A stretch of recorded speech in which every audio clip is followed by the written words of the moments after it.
आगामी परीक्षाओं को ध्यान में रखते हुए हम लोग कुछ करंट मुद्दों पर भी बात करेंगे।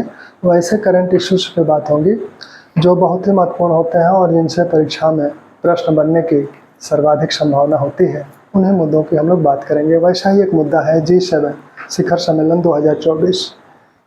यह शिखर सम्मेलन G7 जो ग्रुप ऑफ 7 कंट्रीज है, इनका जो यह शिखर सम्मेलन है, यह 50वां शिखर सम्मेलन है। तो पहला बात तो ये है कि 50वां शिखर सम्मेलन है। अगर पूछा जाए कि कौन सा शिखर सम्मेलन था, तो ये 50वां शिखर सम्मेलन था। यह कहाँ आयोजित हुआ? तो इटली में आयोजित हुआ। इटली में अलुपिया क्षेत्र में एक प्रांत है ब्रेंडिश, वहाँ का एक नगर है बार्गो एग्नाजिया, जिसे फसानो कहा जाता है। इसी नगर में इस शिखर सम्मेलन का आयोजन हुआ। दरअसल G7 जो संगठन है, यह एक अनौपचारिक संगठन है। इसका कोई अस्थायी मुख्यालय नहीं है। सदस्य देश बारी बारी से अध्यक्षता करते हैं और जो देश अध्यक्षता करता है वही इस शिखर सम्मेलन का आयोजन करता है और इस शिखर सम्मेलन की कार्यसूची तैयार करता है और जिन देशों को आमंत्रित करना होता है, जिन लोगों को आमंत्रित करना होता है, उन लोगों को ये आमंत्रित करता है। G7 शिखर सम्मेलन 2024 के पहले 2023 वाला जो शिखर सम्मेलन हुआ था, वह हिरोशिमा में हुआ था, जापान हिरोशिमा। 2023 वाला 2025 वाला कहाँ होगा? 2025 वाला कनाडा में होगा, कनाडा में अल्बर्टा। ठीक, तो ये भी सवाल पूछे जाते हैं कि 2023 में कब हुआ था, कहाँ हुआ था, यानी एक साल पहले, और एक साल बाद जो 2025 में आयोजित होगा वो कहाँ होगा? तो 2025 में अल्बर्टा में आयोजित होगा। इस सम्मेलन की जो प्रमुख विशेषताएं हैं इस शिखर सम्मेलन की, उसकी पहले हम लोग बात कर लें, फिर हम लोग G7 की बात करेंगे। इस सम्मेलन में इटली की जो जियोर्जिया मेलोनी जो इटली के प्रधानमंत्री हैं, उन्होंने पोप फ्रांसिस को भी इस सम्मेलन में आमंत्रित किया। तो पहली बार पोप फ्रांसिस भी इस सम्मेलन में आमंत्रित किए गए। पोप फ्रांसिस आए भी। यह सम्मेलन कब से कब तक हुआ? 13 से 15 जून के बीच हुआ था। ठीक, 13 से 15 जून के बीच। भारत भी इसमें आमंत्रित था। 12 देशों को आमंत्रित किया गया था, जिसमें भारत भी है। भारत को सबसे पहले 2003 में आमंत्रित किया गया था, जब प्रधानमंत्री माननीय अटल बिहारी वाजपेयी जी थे, तो वो इस सम्मेलन में भाग लिए थे। इस बार इस सम्मेलन में भाग लिए माननीय प्रधानमंत्री नरेंद्र मोदी जी अपने तीसरे कार्यकाल में। जब उनका प्रधानमंत्री का जो तीसरा कार्यकाल है, उसका पहला विदेश दौरा यही है। वो इटली गए थे इस सम्मेलन में भाग लेने के लिए। यानी तीसरी बार प्रधानमंत्री बनने के बाद पहला उनका जो विदेशी दौरा है वो G7 इटली का है और G7 शिखर सम्मेलन में भाग लेने का है। हालांकि भारत इसका सदस्य देश नहीं है G7 का, लेकिन उसे आमंत्रित देश, उसे आमंत्रण मिलता है, क्योंकि एक बड़ी अर्थव्यवस्था भारत हो गया है। इन 7 देशों में 4 के बाद 5वां जो स्थान है वो भारत का है अर्थव्यवस्था के संदर्भ में। तो इसलिए भारत को आमंत्रित किया जाता है और भारत एक दुनिया की सबसे बड़ा लोकतांत्रिक देश है। इस नज़रिए से भी इसे आमंत्रित किया जाता है। और जो भारत जो एशिया प्रशांत वाला क्षेत्र है या हिंद महासागर वाला जो क्षेत्र है, उसमें उस शांति व्यवस्था बनाए रखने में, उसकी सुरक्षा के संदर्भ में भारत की एक महत्वपूर्ण भूमिका है। इस संदर्भ में भी भारत को इसमें आमंत्रित किया जाता है। तो इसमें पोप फ्रांसिस को आमंत्रित किया गया। एक महत्वपूर्ण बिंदु यह है, इसकी कार्यसूची में जो विषय थे उसमें था अफ्रीका का विकास और उसके जो स्थानीय कल्चर है उसको संरक्षित रखना, साथ में अफ्रीका का में जो जलवायु परिवर्तन हो रहा है उसको नियंत्रित करना। दूसरा, मध्य पूर्व की जो समस्या है, इजराइल और फिलीपींस की जो समस्या है, उस पर भी चर्चा हुई। दूसरा, यूक्रेन और रूस की जो समस्या है उस पर भी चर्चा हुई। फिर प्रवासन पर भी इस सम्मेलन में चर्चा हुई। हिंद प्रशांत क्षेत्र की सुरक्षा और उसकी जो आर्थिक सुरक्षा है और उसकी शांति व्यवस्था है उस पर चर्चा हुई। और साथ में AI आर्टिफिशियल इंटेलिजेंस पर चर्चा हुई। AI पर चर्चा के लिए ही फ्रांसिस को एक तरह से मुख्य रूप से आमंत्रित किया गया था। और दूसरी बात ये भी थी कि वो यूक्रेन और रूस युद्ध पर भी कुछ बोलेंगे, क्योंकि वो यूक्रेन और रूस युद्ध को में शांति स्थापित करने के लिए पहले बोल चुके हैं। ठीक, AI के जो एआई के संदर्भ में उनका मानवतावादी जो विचार है, क्योंकि एआई को अपनाने से जो विभिन्न समस्याएं उत्पन्न हो रही हैं, उन समस्याओं को जैसे जैविक हथियारों के संदर्भ में उसका प्रयोग या झूठी सूचनाएं प्रचारित करने के संदर्भ में उसका प्रयोग किया जा सकता है। तो इसमें एआई में एक संभावना भी है और एक बहुत बड़ा खतरा भी है। मानवता के लिए खतरा बन सकता है, उस पर फ्रांसिस अपना विचार प्रकट किए। दूसरी बात कि इस शिखर सम्मेलन में अफ्रीका के लिए जो बातें कही गई, जिन कॉरिडोरों की बात की गई, उसमें मिडल कॉरिडोर की बात की गई जो कि अफ्रीका को एशिया और यूरोप से जोड़ता है। दूसरा जो है लिबोटो कॉरिडोर की बात की गई, लुजोनो कॉरिडोर की बात की गई जो अफ्रीका के विकास के लिए बातें कही गई थी। दूसरा ग्रेट ग्रीन वॉल इनिशिएटिव की बात की गई, क्योंकि अफ्रीका का जो सोहेल क्षेत्र है उस क्षेत्र का रेगिस्तानीकरण हो रहा है, मरुस्थलीकरण हो रहा है। तो उस मरुस्थलीकरण को रोकने के लिए, यानी सहारा मरुस्थल का जो विस्तार हो रहा है, उस विस्तार को रोकने के लिए जो परियोजना चलाई जा रही है उसे कहा जा रहा है ग्रेट ग्रीन वॉल इनिशिएटिव। तो उस पर भी इस सम्मेलन में बात हुई।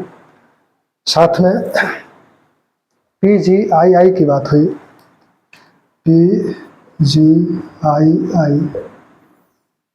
PGII का मतलब है कि partnership for global infrastructure investment.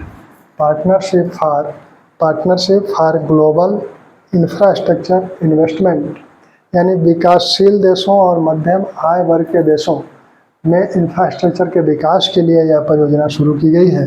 और G7 के देशों ने कहा कि 2027 तक इसके लिए विकासशील देशों को हम लोग 600 बिलियन अमेरिकी डॉलर उपलब्ध कराएंगे। वहाँ इंफ्रास्ट्रक्चर डेवलपमेंट के लिए G7 के देश 600 बिलियन डॉलर उपलब्ध कराएंगे। तो यह एक बात हुई। दूसरी बात कि भारत मध्य पूर्व यूरोप जो कॉरिडोर गलियारा है, उस गलियारे के विकास पे भी इस पर बात हुई। इस गलियारे के दो भाग हैं, एक पूर्वी गलियारा, दूसरा उत्तरी गलियारा। पूर्वी गलियारा भारत को अरब की खाड़ी से जोड़ेगा और उत्तरी गलियारा जो है अरब की खाड़ी को यूरोप से जोड़ेगा। इसमें जो समुद्री शिप है उसके माध्यम से, रेलवे के माध्यम से और सड़क परिवहन के माध्यम से यह गलियारा बनाया जाएगा, जिसमें भारत समुद्री शिप के माध्यम से अरब खाड़ी से जुड़ेगा और वहाँ से रेल मार्ग से वो भूमध्य सागर तक मार्ग जाएगा, फिर वहाँ से वो यूरोप सड़क मार्ग से मार्ग जाएगा। इस गलियारे में कुछ चीज़ें और कही गई हैं। विद्युत केबल की बात की गई है। साथ में इस गलियारे में यह भी कहा गया है कि विद्युत केबल के साथ साथ हम लोग हाइड्रोजन पाइपलाइन भी इसका हिस्सा है इस गलियारे का। दूसरा जो है high speed data connectivity, data cable भी इस गलियारे का एक हिस्सा है। तो ये भी बात इसमें कही गई। ठीक। शिखर सम्मेलन 2024 में ऊर्जा और पर्यावरण के विषय में भी बातें कही गई। उस 2030 तक जो पर्यावरण के संदर्भ में जो बातें कही गई कि 2030 तक जैव विविधता को सुनिश्चित करना है, तो उस पर काम करने के लिए विचार व्यक्त किए गए। रूस और यूक्रेन युद्ध के संदर्भ में ये कहा गया, रूस की भर्त्सना की गई, चीन की भर्त्सना की गई और यूक्रेन को 50 बिलियन अमेरिकी डॉलर सहायता उपलब्ध कराने की बात कही गई।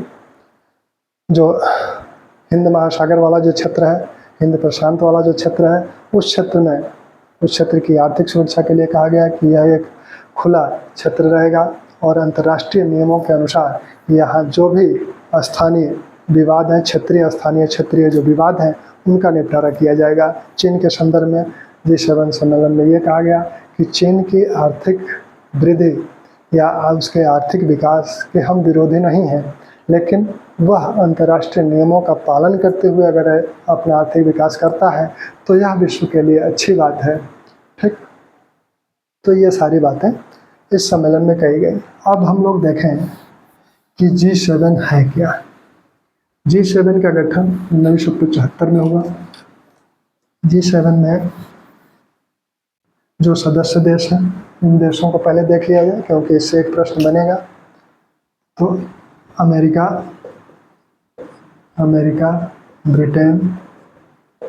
Britain, Japan, France, Germany, Italy, Canada, इतने देश हैं इसमें। G7 में ये 7 देश हैं, America, Britain, Japan, France, Germany, Italy, Canada. 1975 में इसका गठन हुआ। दरअसल इसके गठन की परिस्थितियाँ क्या थी? 1973 में तेल संकट उपस्थित हुआ, विश्व में तेल संकट उपस्थित हुआ, क्योंकि 1973 में मिस्र और सीरिया ने इजराइल पर आक्रमण किया और किप्पुर युद्ध हुआ। किप्पुर युद्ध शुरू हुआ इसी समय। मिस्र और सीरिया ने इजराइल पर आक्रमण किया, लेकिन अमेरिका ने इजराइल का पक्ष लिया। अमेरिका ने इसमें इजराइल का पक्ष लिया। तब जो तेल निर्यातक देश हैं, पेट्रोलियम निर्यातक देश जिन्हें ओपेक कहा जाता है, इन देशों की एक बैठक सऊदी अरब के किंग फैसल ने बुलाई। उस समय अमेरिका के राष्ट्रपति निक्सन हुआ करते थे और सऊदी अरब के जो किंग थे फैसल, उन्होंने एक बैठक बुलाई ओपेक देशों की। ओपेक देश जो तेल पेट्रोलियम निर्यातक जो देश हैं, उनका जो संगठन है उसका गठन 1960 में हुआ था। इस समय उस संगठन में 12 सदस्य हैं। तो उस समय उसकी बैठक बुलाई गई और यह निर्णय लिया गया कि जो देश भी इजराइल का समर्थन कर रहे हैं, उन्हें हमें सबक सिखाना है। तो उसके लिए कहा गया कि हम उनकी तेल की आपूर्ति बंद कर देंगे, क्योंकि खाड़ी देश ही सर्वाधिक तेल उत्पादित करते थे, यहीं से सर्वाधिक तेल का खनन होता था। तो उन्होंने कहा कि हम उन देशों को तेल की आपूर्ति बंद कर देंगे और अपना तेल उत्पादन कम कर देंगे, हम तेल उत्पादन करेंगे ही नहीं। तो इससे क्या हुआ कि तेल का मूल्य एकाएक बढ़ गया और तेल से अन्य उद्योग भी प्रभावित हुए, परिवहन भी प्रभावित हुआ, यानी वस्तुओं के मूल्य भी बढ़ गए, यानी मुद्रास्फीति बढ़ गई। तो एक तरह से एक वित्तीय संकट उपस्थित हुआ। इसी संकट के समाधान के लिए इन देशों ने, कनाडा को छोड़ के ये जो 6 देश हैं, इन देशों ने 1975 में एक बैठक की रैम्बोइलेट में,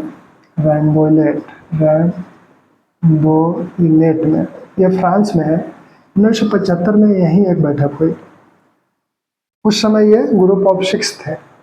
1976 में कनाडा इसमें शामिल हो गया और वार्षिक इनकी बैठकें होने लगी। वैश्विक आर्थिक मुद्दों के संदर्भ में चर्चा होती थी और जो आर्थिक मुद्दों के साथ साथ जो राजनीतिक और रणनीतिक मुद्दे थे उन पर भी चर्चा होती थी, क्योंकि ये जो देश हैं ये सभी विश्व की प्रमुख शक्तियां हैं, ये आर्थिक शक्तियां भी हैं। शुरू में इनका जो विश्व का GDP है उसका 60% इन्हीं देशों की GDP का हिस्सा होता था, 60% हिस्सा GDP का इन्हीं का होता था। अब हालांकि GDP कम हो गई है, अब लगभग 46% हिस्सा इन G7 देशों का है। तो ये विश्व की एक आर्थिक शक्तियाँ थी, सैन्य शक्तियाँ भी थीं।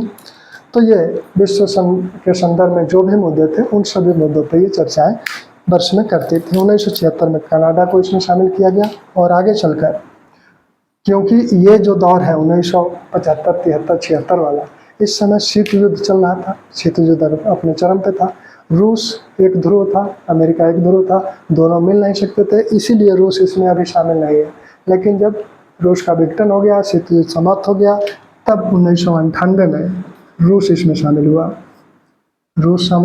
लेकिन बहुत दिन तक इसमें नहीं रहा, क्योंकि रूस ने क्या किया कि यूक्रेन के क्रीमिया क्षेत्र पर जब अधिकार कर लिया, तब 2014 में रूस को इस G7 से निष्कासित कर दिया गया। तो जब रूस शामिल हुआ था 1998 में, तब ये G7 G8 बन गया था। 2014 में रूस निष्कासित हो गया, तब ये पुनः अपने पुराने स्वरूप में आ गया, G7 के रूप में स्थापित हो गया।